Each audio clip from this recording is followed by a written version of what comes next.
Há, entretanto, situações em que a oração não apresenta sujeito. Isso ocorre quando o enunciado do predicado não se refere a nenhum ser, pois seu verbo é impessoal. Bem, acompanhe comigo. Existem orações que não possuem sujeito. Como o sujeito pode ser um termo essencial da oração? Bem, isso aí são questões gramaticais, deixem essas questões para os gramáticos, para os críticos da gramática, tá ok? Vamos nos atentar aqui ao que diz a gramática. A gramática diz que existem dois termos essenciais e um deles é o sujeito. Em quais casos nós temos orações sem sujeito?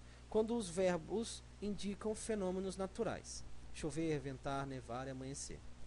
Ainda está chovendo é um dos exemplos.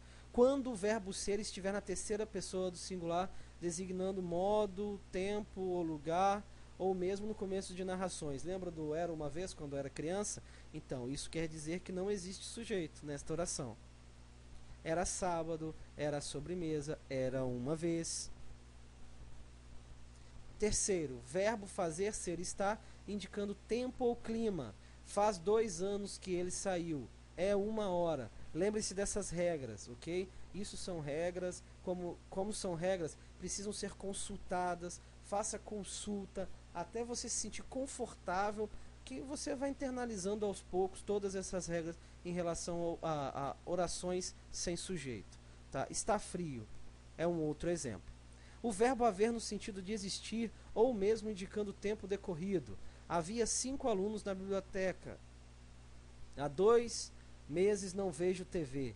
Percebam que ele aparece sempre na terceira pessoa do singular. Isso é uma observação muito interessante a ser feita, ok? Não esqueçam, hein?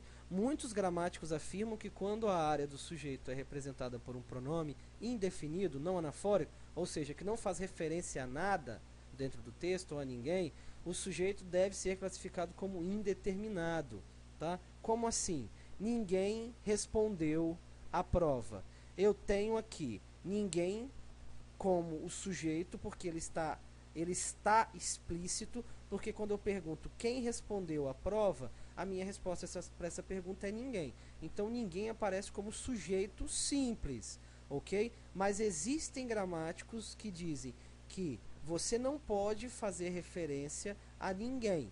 Você não consegue apontar quem respondeu à prova. Sendo assim, por mais que a posição de sujeito seja representada por um pronome indefinido, este pronome poderá categorizar sujeito indeterminado, porque você não consegue determinar quem respondeu à prova.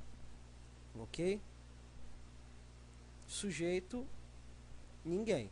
Alguns excederam-se na bebida.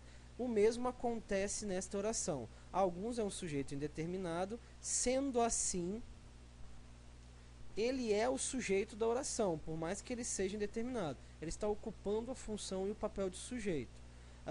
Só que você não consegue apontar para quem realizou a ação, mas a posição de sujeito está sendo ocupada. Saibam que existe esta possibilidade de alguns gramáticos classificarem o sujeito formado por pronomes indefinidos como sujeitos indeterminados, ok?